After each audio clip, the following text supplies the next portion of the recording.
You wake up every morning. You scroll through your feed. You see the highlight reel, the perfect vacation, the dream body, the ideal relationship, the success story that makes it all look easy. And for a moment, you believe it. You tell yourself that's real life. That happiness looks like that. That if you just work a little harder, buy the right things, follow the right steps, you'll get there too. But deep down, in a place you don't like to visit, you know something's off. You know the life you're chasing might be a mirage. You know the story you're telling yourself about who you are and what you want might not actually be yours. And yet you keep scrolling, you keep chasing, you keep pretending because the truth, the real truth, is too painful to face. So you choose the illusion. We all do. And the question isn't whether we live in illusions. The question is why we prefer them. Why we cling to comfortable lies instead of confronting uncomfortable truths. Why we'd rather be numb than awake. Why we build entire lives on foundations we know are cracked. Because here's what nobody wants to admit. Reality is harsh. Reality is unforgiving. Reality doesn't care about your feelings, your hopes, or the story you've been telling yourself since childhood. Reality simply is. And when you strip away the filters, the narratives, the distractions, what's left can be terrifying. So we create illusions. We build elaborate mental structures to protect ourselves from what we don't want to see. We convince ourselves that we're happy when we're numb, that we're successful when we're just busy, that we're loved when we're just needed, that we're free when we're just distracted. These aren't just small lies we tell at parties. These are foundational myths we build our entire existence around. And the cost of maintaining them is enormous.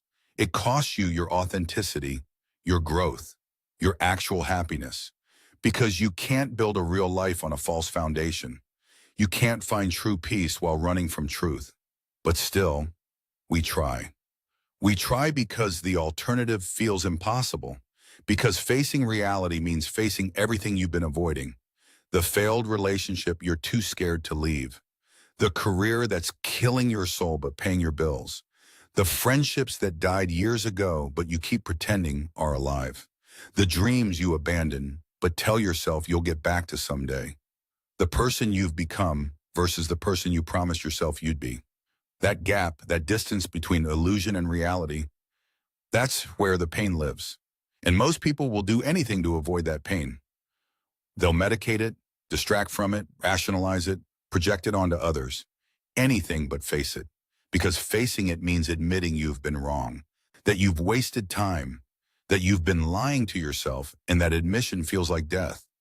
But here's what the philosophers understood, what the mystics knew, what every person who's ever truly woken up has discovered. That death, that ego death, that shattering of illusion, it's not the end. It's the beginning. It's the only way to actually start living. Because you cannot be free while you're imprisoned by lies. You cannot grow while you're clinging to false comfort. You cannot become who you're meant to be while pretending to be someone you're not. So why do we do it? Why do we choose illusion over truth, even when the cost is so high? Let's go deeper. Let's examine the architecture of self-deception and why it feels safer than reality. The first reason we prefer illusion is simple. Reality requires responsibility. When you live in illusion, you can blame external forces.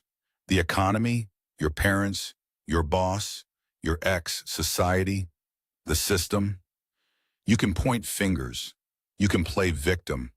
You can tell yourself that your life isn't what you want because of factors outside your control. And sometimes that's partially true.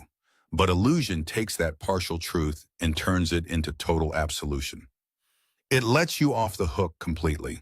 It says you're not responsible for where you are or where you're going. But the moment you face reality, that excuse dies. Because reality says yes, external factors matter. But so do your choices, your actions, your patterns, your refusal to change. Reality says you've had more power than you admitted, more options than you explored, more responsibility than you wanted to carry. And that's terrifying. Because if you're responsible, then you can't hide anymore. You can't wait for someone to save you. You can't blame the world for a life you helped create. You have to own it, all of it. The successes and the failures. the good decisions and the terrible ones, the moments you showed up and the moments you ran away. That level of ownership, that's heavy.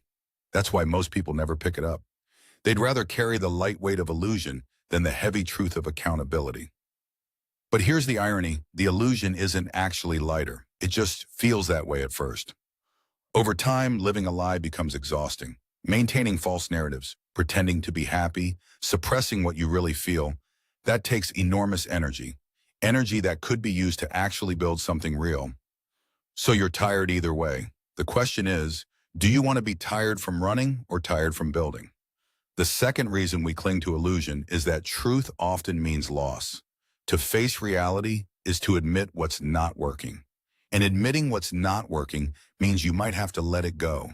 That relationship that's been dead for years, that job that's sucking your soul, that identity you've outgrown, that version of success you chased because someone else defined it for you.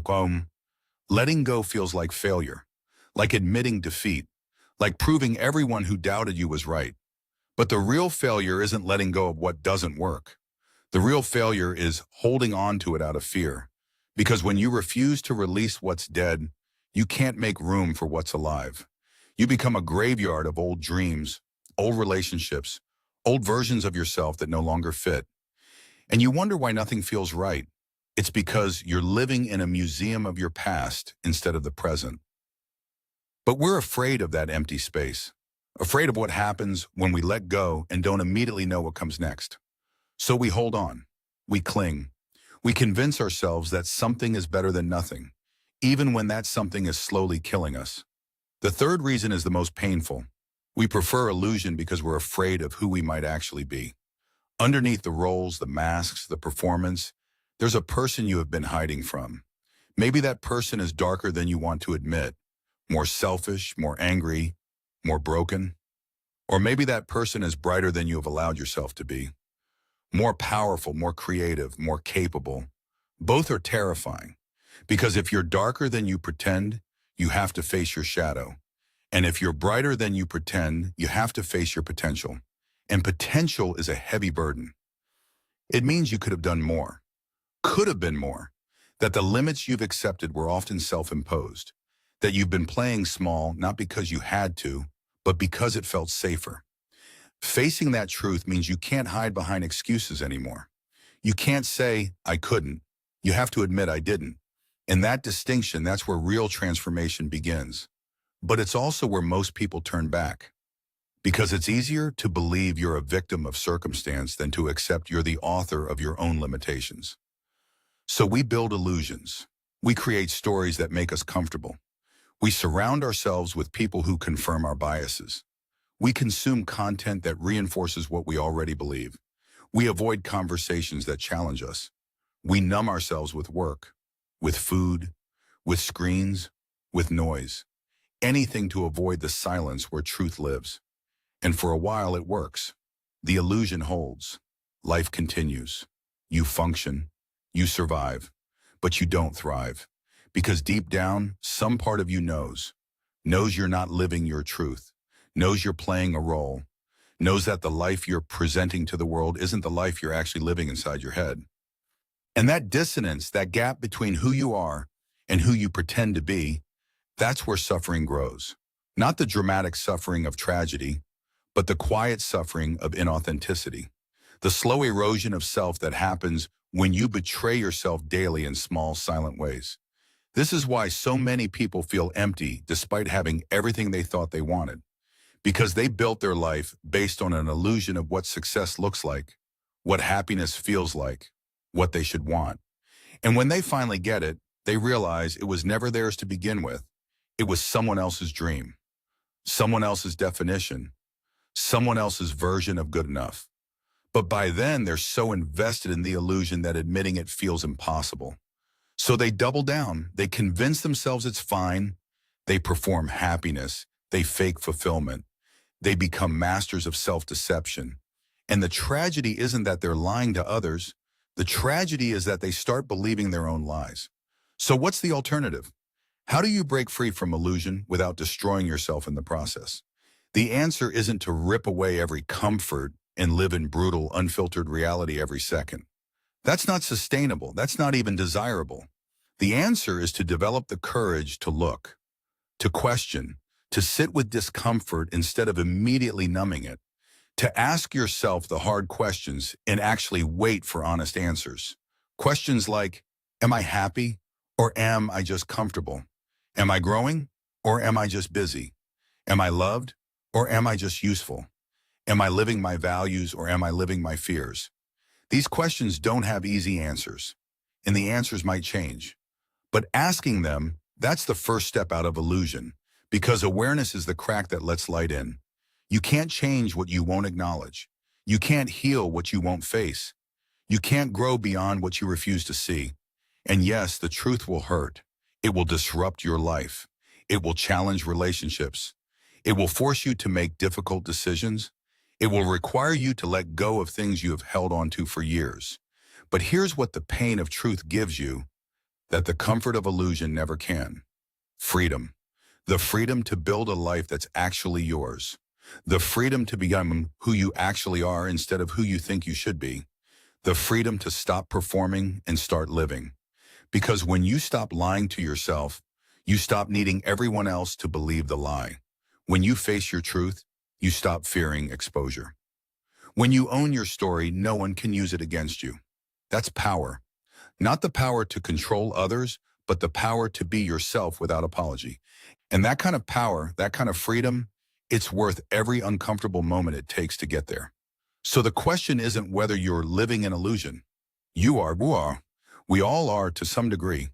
The question is whether you're willing to look at it, whether you're brave enough to ask what you're avoiding and why, whether you're strong enough to choose truth over comfort, even when truth is painful. Because the pain of truth is temporary. It's acute.